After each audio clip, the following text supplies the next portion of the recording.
এক ছেলে তার বাবার কাছে সাইকেল চায়, তার বাবার কাছে সাইকেল চায়, বাবা আমাকে একটা সাইকেল দাও। বাবা ছিল স্কুল মাস্টার। তো বাবা স্কুল মাস্টার, তার বেতন কি, সে কিভাবে সাইকেল কিনে দিবে? কিনে দেয় না। ছেলেও নাসুর বান্দা, সাইকেল চাই কিনে দেয় না, সাইকেল চাই কিনে দেয় না। একবার ছেলে বাবাকে বলল, বাবা আমাকে সাইকেলটা কিনে দাও না। বাবা রাগ করলেন, রাগ কিয়ে বললেন যে আরেকবার সাইকেল চাইবি তাহলে পিটাম, তুই আমাকে বিরক্ত করতেছিস। কি বলেন, আমরা বিরক্ত হই না মাঝে মাঝে? সন্তান যদি বেশি আমার ক্ষমতার বাইরে যদি সন্তান কিছু চায় তাহলে আমরা বিরক্ত হয়ে যাই। আরেকবার চাইবি তাহলে পিটা দেবো, তাহলে মাইর দেবো তোকে, তুই আমাকে বিরক্ত করতেছিস।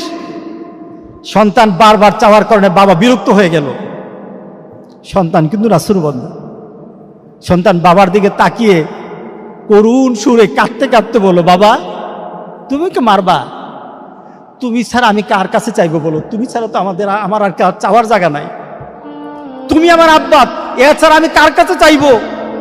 দেওয়ার ক্ষমতাও যদি তোমার থাকে তোমার কাছে চাইবো, না চাইলে যেটাও তোমার কাছে চাইবো। আমি কার কাছে চাইবো বলো? তুমি আমাকে ফিরিয়ে দিবে, কিন্তু আমি ফিরিয়ে দিলে দিতে পারো, কিন্তু আমি কার কাছে চাইবো? আমার তো তুমি ছাড়া কেউই নাই। বাবার সাথে সাথে ছেলেটাকে বুকের মধ্যে আঁকড়িয়ে ধরলেন। বাবা তুই আমাকে এমন একটা কথা শুনালি, যা তোকে আগামীকাল সাইকেল কিনে দেব। সুবহানাল্লাহ, সুবহানাল্লাহ। তার মানে কি, ছেলে তার বাবার হৃদয়ে টাচ করেছে। তার কথার মধ্যে আবেগ ছিল, ভালোবাসা ছিল, নিবেদন ছিল যে বাবা তুমি না দিতে পারো, কিন্তু আমার তো তুমি ছাড়া কেউই নাই। তুমি না বলতে আমাকে ফিরিয়ে দিতে পারো, কিন্তু আমার চাওয়ার জায়গা তোমার ছাড়া আর তো কেউই নাই, আমি তোমার কাছেই তো চাইবো।